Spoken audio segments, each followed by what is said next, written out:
Hello everybody, it's MegapiemanPHD here, and welcome to another Jumpstart developer interview. Today we are going to be talking with Damon Branch from Last Limb about his Kickstarter project for Organic Panic.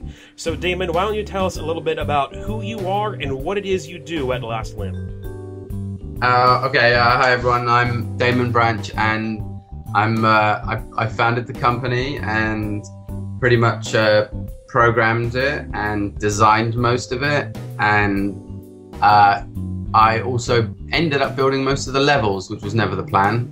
So I do a bit of everything there, and my brother, who isn't here right now, is the art director. So he pretty much does the art and I do the kind of coding, I guess. So are you guys a two-man team? Yeah, pretty much. It's just me and Anatole. We have a few freelancers. My brother is more of a 3D artist than an animator. He's done TV ads and worked in the games industry. And then we have a comic artist who works for Marvel, and in between his Marvel job, he does our comic, which is, very good because he lives around the corner and I couldn't find an artist anywhere, and this guy just kind of popped up about a year ago. And then we have a background artist, Sylvia, and she did all the kind of cool, quirky background. There's four right now. We've got the forest, the sunny hills, the volcano, and the industrial area, and she did all of those. So she really brings a lot of comedy into it, which same thing, we've been trying to do that for a long time. And until I asked Sylvia to do it, it was going nowhere. So it's then we have another guy, a texture artist, Pat, who does all the textures you see on the everything is just smashing through all the levels and everything. They're all done by Pat. We take a basic picture and we'll just he'll go over that kind of cartoonify it a little bit. Yeah, that's pretty much the majority of the team. Sounds like you guys got yourself a pretty good team. So why don't you tell us a little bit about what Organic Panic is? So Organic Panic is actually came from an old design a company that my brother and I had in England called, the design was called Organic Olympics. And we wanted to do these fruit and veggies, kind of doing an Olympics game, kind of akin to, I suppose, it was an update of a game of Hypersports. I don't know if you ever played that in the arcade. I can't say I have. But yeah, just kind of Olympics type game. Anyway, that didn't go anywhere. We never got around to it. Then a bunch of years later, I thought of adding in some meats and cheeses and making it more kind of like a more social game. And I started programming it, and because I was programming it on my own after my last company, then I ended up just building so many tools that it wasn't like when a team works on it, you're kind of building the tools and the levels and everything at the same time. Mm-hmm. I built all the tools and all the technology, all the liquids that make everything smashable, all of the interactions, liquid and solid interactions, and then all of the objects like lasers and mushrooms and exploding things, and I built this kind of whole subset. And then started making levels with the tools. So we have a really good tool set, and we just use that to make the levels. So now we're actually going to be releasing the game with the tool set, because people love the game, but we're getting good feedback. But people also really love the tool set. They want to build their own levels. So that's worked out well. So that's sort of like how that got made. And the game itself is pretty much the story is a bunch of meats and cheeses taken over the world and consumed it, and they're basically beating up on a few remaining fruit and vegetables, these organics that have magical powers, and they're kind of fighting back. They're sort of, I guess, the last stand.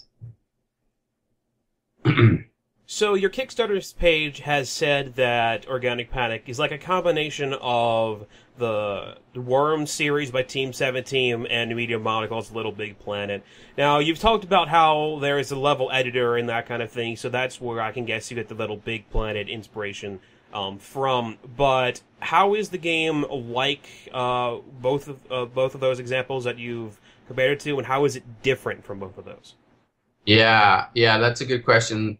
That got coined by the media. We didn't coin it with those titles. So we put it on our page because I think that's the way that people can best understand what it is. Mm-hmm. So it wasn't us that actually coined that. It's definitely I think everyone says, hey, that's like what I always wanted Worms to be like, with when everything breaks and everything falls down, and you know, you have that kind of like completely smashable environment. So obviously the Worms connection is pretty clear. Other than we don't have a turn-based system, although, you know, we might do a turn-based mode, but it's not treading on Worms' toes in that way. It's a different game. It's kind of like, if you were to relate it to Worms, yes, you've got the breakable levels, but everything is happening in real time, and you're doing everything, and it's way more kind of chaotic. Whereas Worms is a kind of more chilled out affair, I'd say. And then in terms of Little Big Planet, if you look at the tools that we have, a lot of people that have used it have actually said that it has a lot more tools than Little Big Planet, which is hard to believe because that's such a big company and an amazing game. Mm-hmm. But it does have a lot of, I think what they mean really is that there's just a lot you can do in terms of when you make a level and you change all the look and the top and the texture of everything.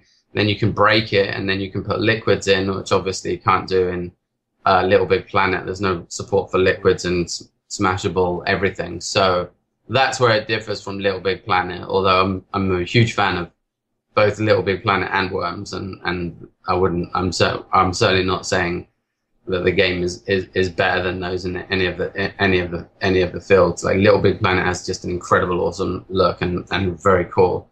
And Worms is very distinctive, and the gameplay is amazing. So, but it is, you know, it is a way of looking at it, I would say, that to refer it to those two games. Right. You're saying that a lot of your stuff in your game is going to be breakable. Now, is everything going to be breakable? Are you going to be able to do just about whatever you want in your levels, or what are the limitations going to be? Right. So yeah, obviously there are game limitations. Everything is actually breakable. So if you're in Cherry mode and she is in Psycho mode, then she can break through everything. If she's in Psycho mode with a shield, then she can also break through everything and not get hurt while she's doing it. So yes, every single thing you make is completely breakable.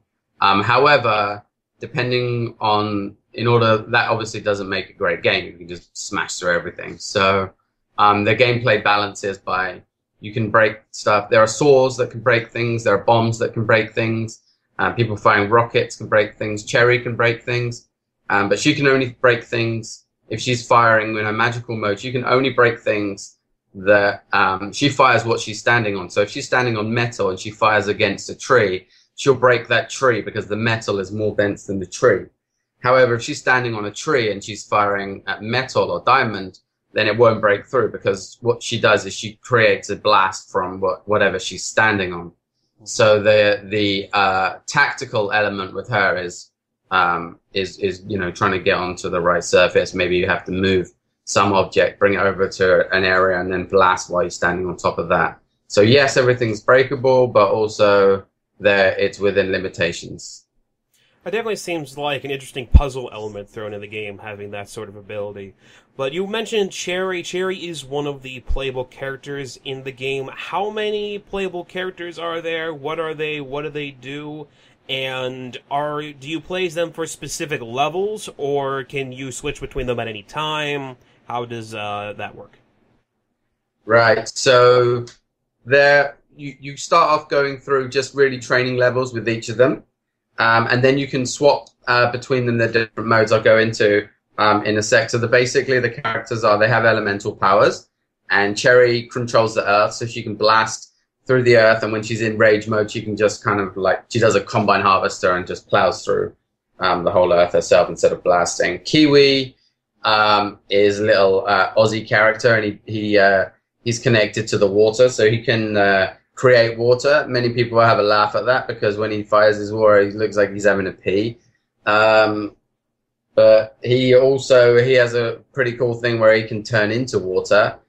So when he turns into water, he can actually be invisible to the enemies and also go through tiny little crevices and stuff. And the actual mechanic of that is pretty cool because you can just hammer the A button and he'll go sliding along walls and hardly be affected by gravity. Mm-hmm.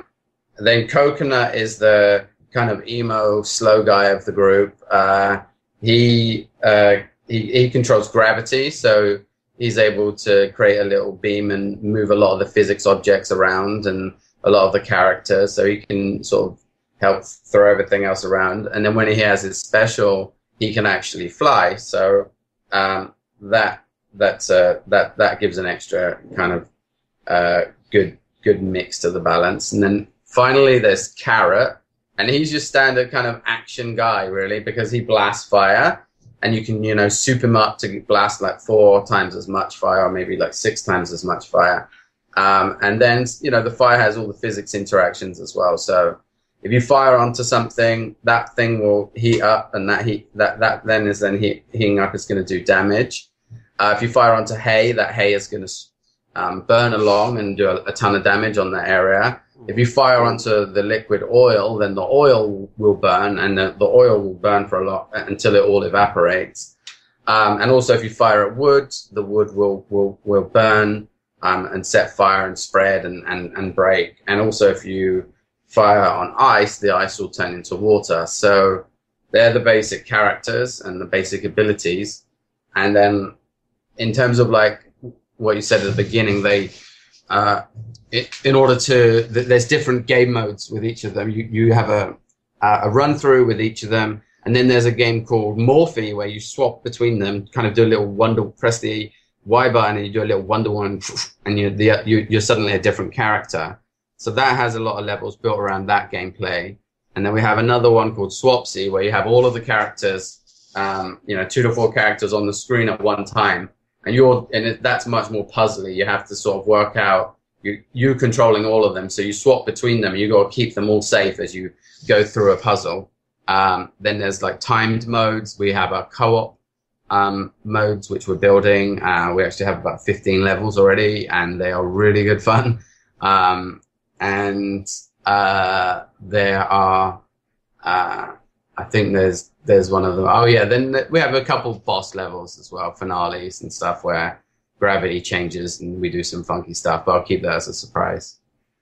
Sounds pretty cool.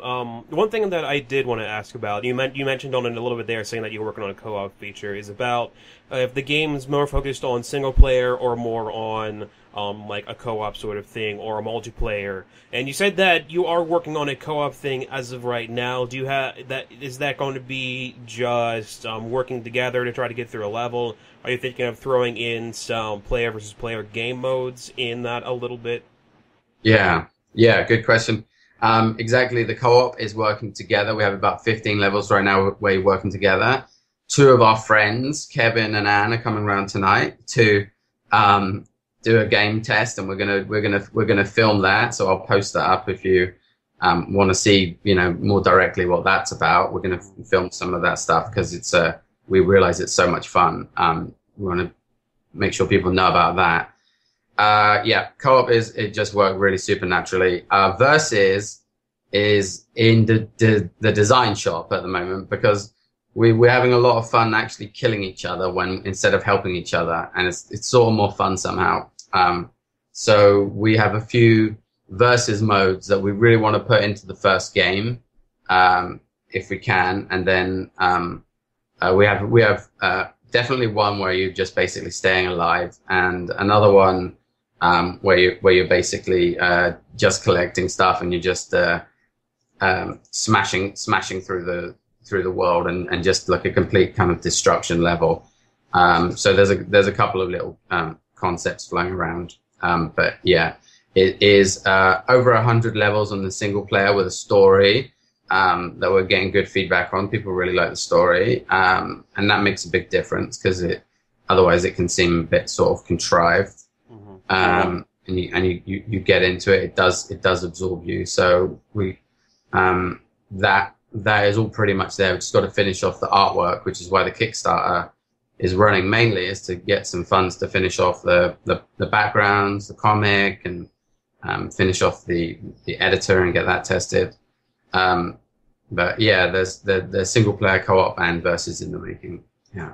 Speaking of the Kickstarter, how much money are you guys trying to raise, and how much time has the Kickstarter been going, and that you have left before it's you finished? Right. So we started the Kickstarter 2 weeks ago. We're actually right in the middle of it now, actually almost to the second. So we are 2 weeks and 1 day in, and we have 2 weeks and 1 day to go.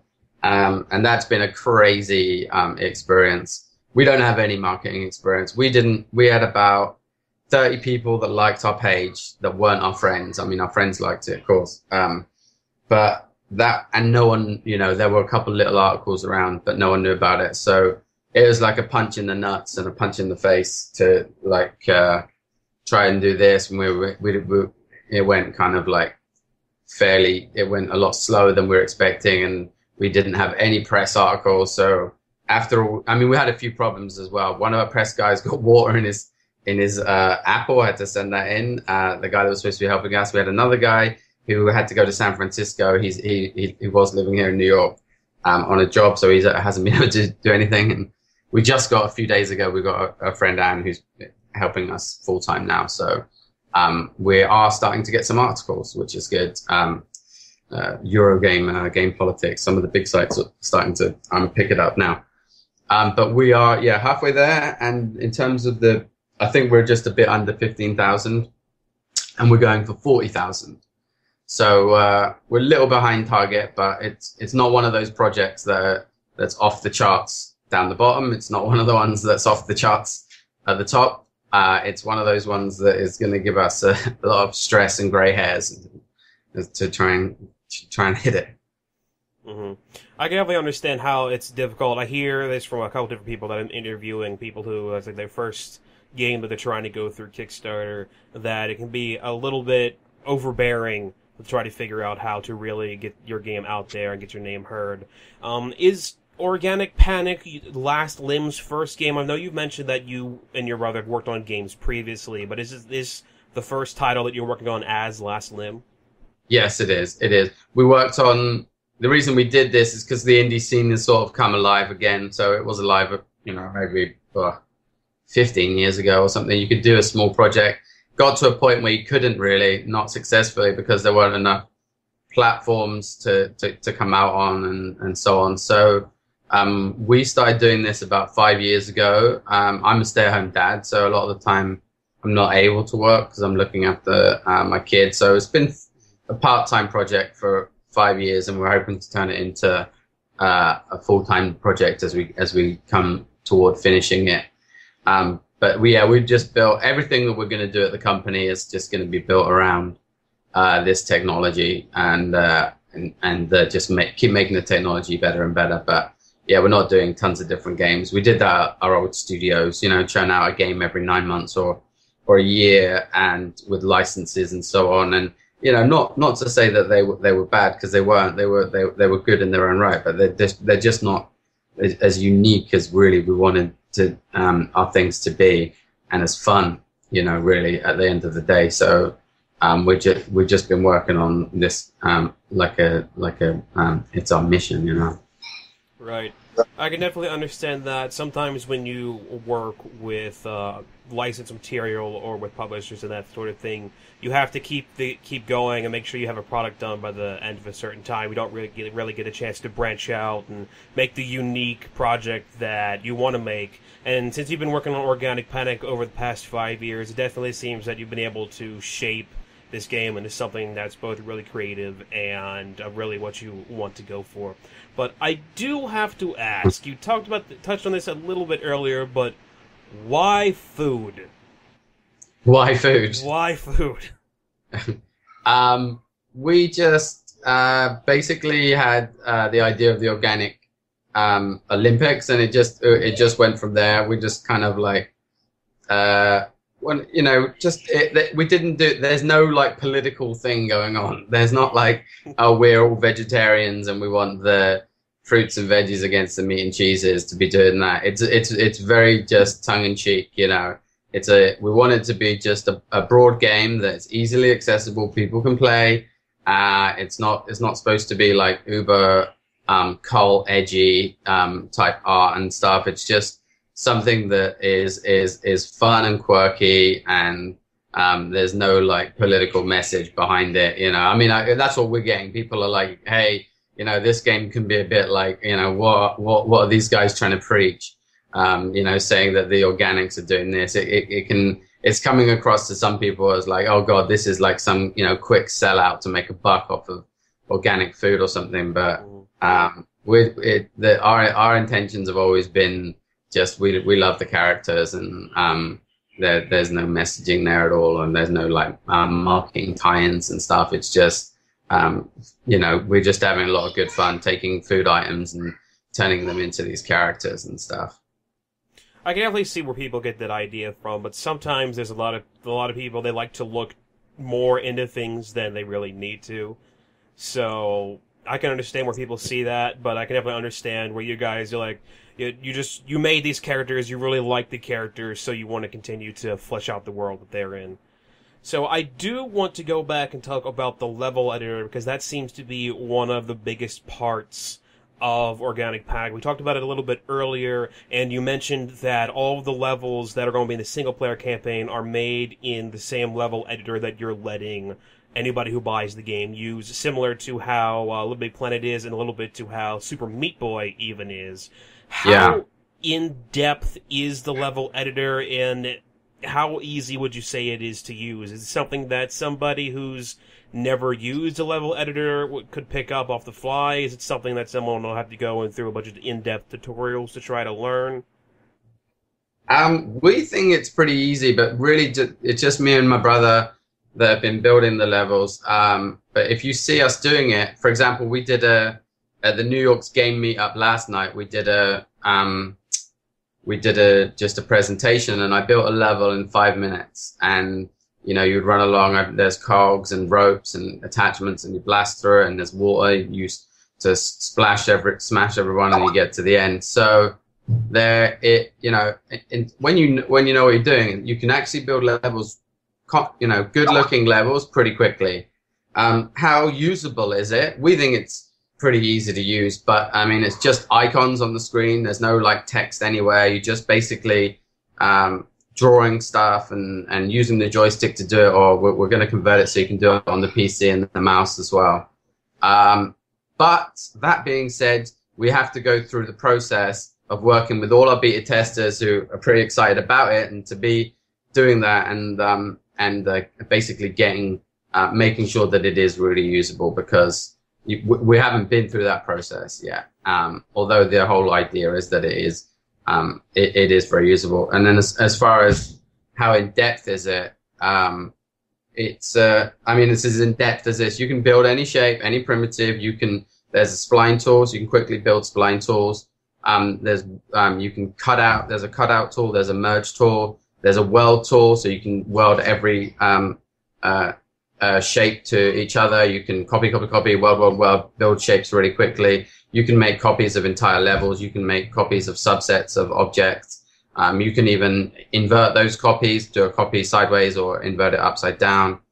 You can change the top of what the texture looks like. You can put something on the top like grass or spikes or weeds or hay. There's different materials, about 40 different materials, different types of metals, woods and bricks and man-made things. And then there are engines. You can control engines, so you can have a door and a lever, and the door can open as you do the lever. That stuff can all be done really quickly. I could go on and on. Engines and pistons and lots of different objects like bombs and lasers, and they all attach to the same electricity, which is a color. There are portals, so you can jump through portals, fire through portals, put water through portals, throw objects through portals. The portals have angles, so you got to work out kind of what angle to fire through.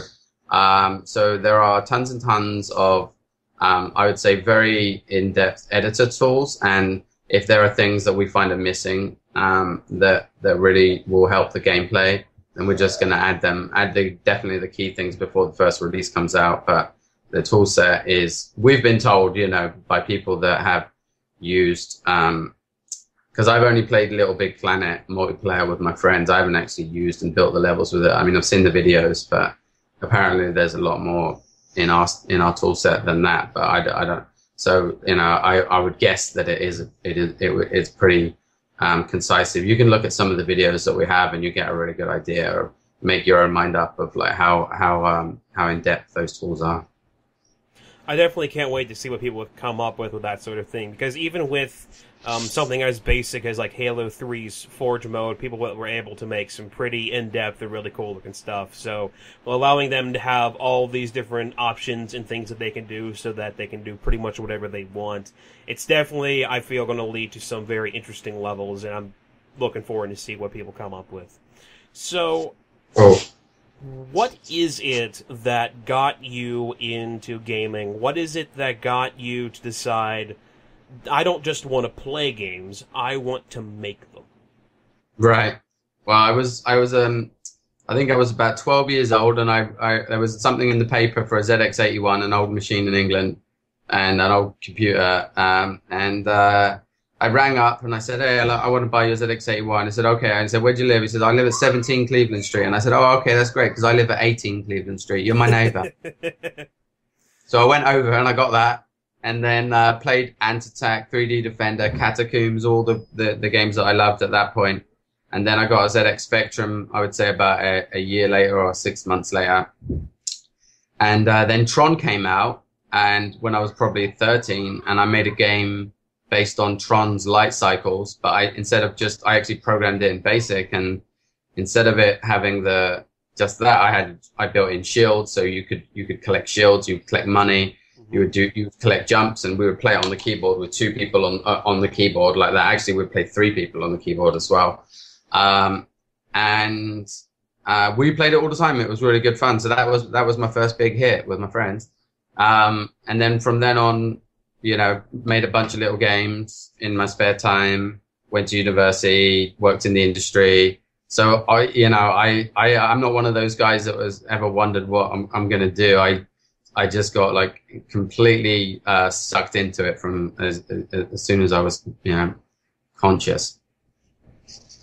So you knew pretty early that developing games is what you want to do with your life.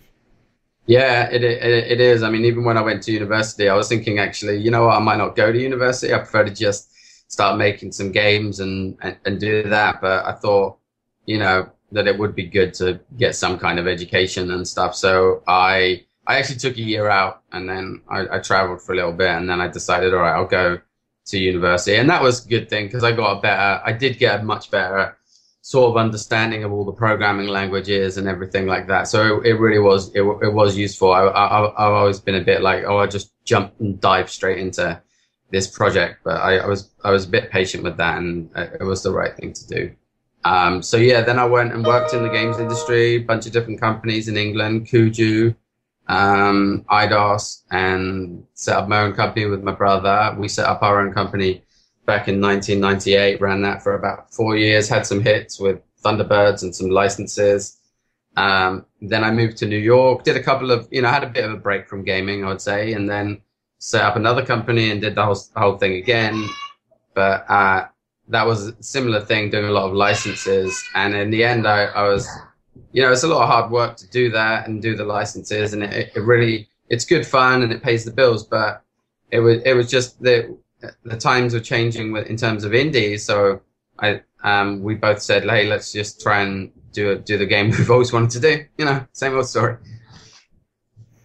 That's pretty cool. It's interesting to hear developers talk about what got them into a lot of stuff, what got them into what they want to do, and with programming or art or that kind of thing.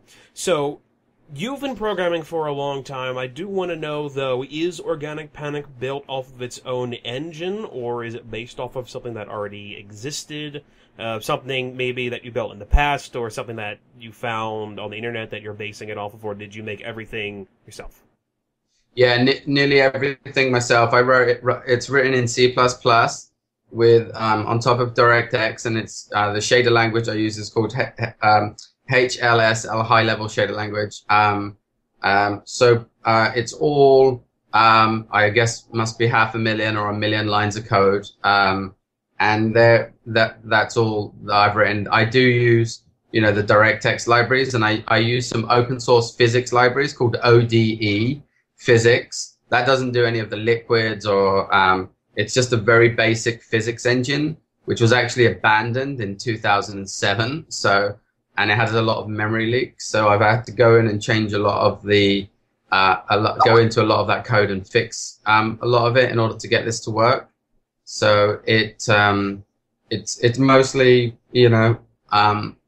my game logic and all of that stuff. But I do use a physics engine because that's I actually started with that physics engine, and so there's a basic sort of hard physics engine that's used as well. So it's a bit of a hybrid, yeah. That's got to be interesting to. It's got to be pretty complicated actually to work on your own engine for your first indie title that you guys are working on. To a lot of times I hear people they use other engines because they're not at the point where they have the means to make their own. So that's got to be a little bit more difficult to try to work on and make your own kind of stuff. Right. I mean, I've used other libraries, done games with other libraries and stuff. It's always a consideration. The problem with this game is there's never anything. And so I'm actually surprised that there still isn't anything like it now, which is completely destructible levels interacting with liquids, which is what I wanted to do. The reason I had to do everything custom is because there are no libraries that support any of that technology yet, and it's new, so there weren't any liquids. In fact, the liquids, I spent 5 months working just on the liquids, and I realized I had to throw that all away and do it again because the system I was using when I put everything together, was just all too slow. So I spent a long time working out the right way to do all of this stuff and get it to all interface with each other, and that a big part of that 5 years, at least 1 full year of time was working just on the liquids. So you get an idea of, the amount of basically boring underlying technology that has to be written to it's been a long time. People think I'm crazy. Like, what are you doing? Why don't you just get a job? And, I don't know. I think I probably just lost it. Going off the deep end. Well, we thank you for it because from what I've seen in the videos that you have on the Kickstarter page, the stuff looks, the game looks pretty entertaining and it looks really amazing. So we thank you very much for it. I assume that you guys are going to come out on like Windows. Are you going to try to go on like Mac and Linux or any console ideas for the future? Yeah, exactly. We want to start. Well, I've actually started the port. I've had a friend Dan do all the underlying stuff in Unity. So we have the controllers there, the animation readers, all of the basic graphics functions. The whole pipeline is in place. I haven't been back to that in a little while, but once we get some funding, we want to get a programmer on that full time. That will be basically taking all the libraries, all the things that I've built, and getting all that to work on Unity. Once we have a Unity build, then we will be we'll just work out the order in which we do things. But we plan to come out on every single popular platform. So that will run it. So the Wii isn't powerful enough. So the Wii U we think will be a good a good custom base. I think the gamers will really like that.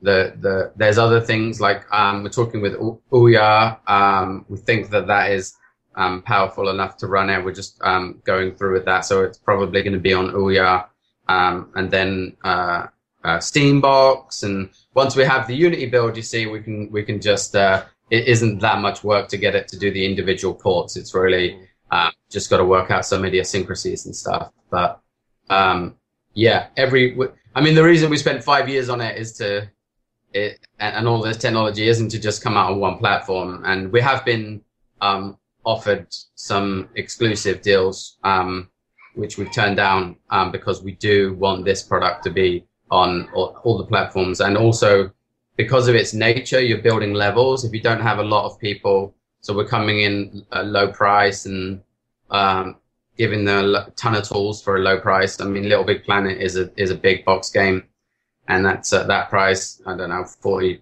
$50, and our game is $10. And you know, offering you know, the similar kind of content, but with also breakables and liquids and everything. So that doesn't make sense, and it doesn't make sense giving everyone tools unless you really have a decent user base.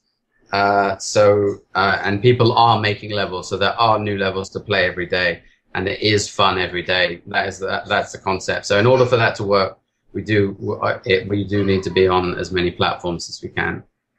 PS3 I didn't mention. Yeah, PS3, PS Vita, Xbox, iOS devices, tablets, phones. Phones probably towards the middle end of next year, just in terms of the.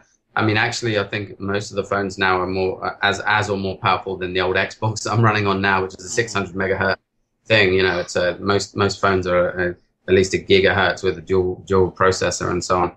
So but then with the phones and tablets, we have to adjust it. Tablets is great for making levels because you can just you know, do this and it's awesome. But then playing it, I think, you know, playing it will be okay. We're just going to chuck the buttons on there on the sides. But we don't really have a phone good phone concept yet for, you know, how it will play. So that may incur like a design change or something that we've got to really think about. How is this going to be sort of fun on the phone where the characters are so small and stuff. But yeah, I mean, it's ambitious, but we've worked hard to get it there, and the game's all there. So it really is just ports. So as long as we get the support from you know, the platform providers, then we'll be on all of them, as many as we can, as many as if they want it. That's always nice to hear. Personally, I don't like exclusives, and I don't like them for the reason that if not everybody has the availability to every console, or even people who don't necessarily have a good PC available. So having it on as many platforms as possible means that you have as many people who can play it on what they have. So it's definitely nice to hear that you guys are trying to put the game out on as many platforms that you can. Yeah. It's a lot more work, but it doesn't make it really doesn't make sense to just do it on one. So yeah, I mean, we've actually got on our Kickstarter, a lot of people are like, hey, we want 2 copies. I want to be able to do this and my tablet, and then I want to be able to go play it on my Xbox or something. And so we did a deal where you get, like, you know, you can just either get an extra one for your friend, or you can have 2 for yourself, you know. So you can do it like that. So we do like a bundle deal on there as well. So yeah, it seems to be popular. That is something that I did want to ask about when you're talking about multiple platforms. One thing I did want to ask is, I don't know how your servers are going to work for when you make levels or save stuff, but with the cross-platform, are you going to be able to make a level on one platform and then play it on another platform? Will somebody on a computer be able to access every level that anybody made or anything? Because I know, like, Super Meat Boy, they have the editor on PC that you can make your own levels, but they can't put that editor on a console. But they do have it so that they'll update a list of custom-made stuff on like the Xbox. Yeah, exactly. We have. Sorry, yeah, go on. Finish. Sorry. Yeah, I just wanted to know how you guys planned on handling that, since it seems like every platform is going to have a level editor. How you're going to make it so that everybody can play everything. Yeah. So we're setting up our own like cloud, if you like, that will be hosting, you know, where all these levels get built. The levels themselves, you know, they're not that big in terms of size, so it doesn't require space or anything. But that like you said, that's the biggest thing. Especially, we don't know the ins and outs with Microsoft, because you know, even though Windows is Microsoft and Xbox is Microsoft, they still don't do it, especially with Windows 8 as well. They're all kind of separate divisions. So getting them to be able to do that on all of them is not necessarily going to work. I think, you know, it depends on the provider. So if Xbox basically say, hey, no, you can't build levels on the Xbox because we don't want to get sued and we don't want people to make giant pictures of penises and do stuff like that, then, well, I mean, it's kind of like, you know, we'll just have to go with it. But then, like you say, that a way around that is to say, you know, every month you just deliver the best of, you know, best 50, best 100 levels that were made that month, and that goes on as like an extra or something. So if by having it on every platform, I assume that you guys probably won't be able to moderate everything. Are you going to have like some sort of rating that people can rate the levels to see? So like you'll have like a 5-star level or 1-star level, you average it out, something like that, so that you can keep the good content in one area, and if somebody just makes something inappropriate or just kind of puts out a blank level just for the fun of it, that they get thrown on the bottom. Yeah, exactly. That's something that we've been thinking about a lot. We can't just have people just chucking up. I mean, people can do whatever they want, but if they're not really playable levels, then, I mean, we don't plan to go and moderate all the levels. You can do what you want, but if you're gonna do like dirty stuff, then the platform provider is gonna ban you. You know, that's not down to us. Whatever platform you're on, they'll get on your account. So I don't know, you know, that's going to work itself out. In terms of the rating system, yes, we got a few ideas for rating systems, not just rating systems like, did I like this level 1, 2, 3, 4, 5 stars, but also how easy was this level? How many times has this level been completed? You know, it might be a super difficult level. It's got like a badge to say this one's only been done less than 100 times. Or something like that. So you could list your levels. Is the idea is that you can list your levels by not only rating, but also kind of like these other factors. How difficult is it? How many times has it been completed? How new is it? You know, just a whole subset of however you want to list the levels. Is it a level that one of my friends made? You know, so on. So yeah, that's the idea. A whole community where you obviously can filter out the levels that are that people are just putting up for a laugh. Right. Like I remember, I think it's Trials Evolution that does have a thing where you have to actually complete the level before it allows you to post it. Yeah, actually, that's really funny that you said that, because I had that thought a couple of months ago. I thought, oh well, you know what? You just have to make sure that the level can be completed. And then you do just put a trigger in there to say, okay, once it's been completed, it can be uploaded. So if the creator can complete it, then they can upload it. Yeah. I could see that working out for you guys. We've gone over a lot of content talking about Organic Panic. We've gone over the level editor. We've gone over a little bit of the single player and the ideas. Is there anything else that you want to say about the game before we wrap it up? No, I mean that's really good. A good interview. A lot of good questions, and got me thinking of how much work I've got to do after this Kickstarter ends. But yeah, I would just say, if anyone watching this, definitely check out the Kickstarter. If you don't like it, don't worry about it. We're not going to be offended. But with the people that are going there and visiting the page, we're getting amazing click rates. So people that see it like it. However, it's as Gaming on Linux just stated. There are hidden gems of the week. There were tons of big games there, and we were number 1 on their list. And that's how it is at the moment. It's like the hidden gem that no one knows about. And we're just really trying to spread the word, and we appreciate if you're into it to tell your friends and just help us spread the word, because we're not a media company, and we don't have the kind of outreach that we need. And you know, if we don't get that outreach, then we're not going to hit our goal. So we're just asking everyone to give us a shout out if you like it. Do you guys have a Twitter or Facebook that people can follow to keep updates on the game? You do have your website. Yes. So we have the website, lastlimb.com. If you type in Organic Panic, you know, all of the news and articles will come up. It's just Organic Panic Facebook. Type that in. You can go there. Organic Panic Twitter. Go and follow us on Twitter. Definitely like us on Facebook because that really helps. And you also can see all the updates, all the events we're doing. And also, if anyone's in New York this next Thursday, we're going to do a big play test at Fontana's bar in New York City. And that's going to be on our Facebook as well. So go check that out. And we're going to set up 2 machines for press and developers and gamers, and everyone can play the game. We'll be doing that for about 4 or 5 hours, hopefully. All right. Well, for those of you who are interested in the game, be sure to check that stuff out. And if you really want to see more of the game, be sure to send them some money if you have it to the Kickstarter. Because if those games don't get funded, they don't get made. Thank you very much for joining me, Damon. I appreciate you doing this interview. Thank you. Thanks. That was great. Yep. Thank you for joining me for this episode of Jumpstart. I have been MegapieMan, and I will talk to you guys later.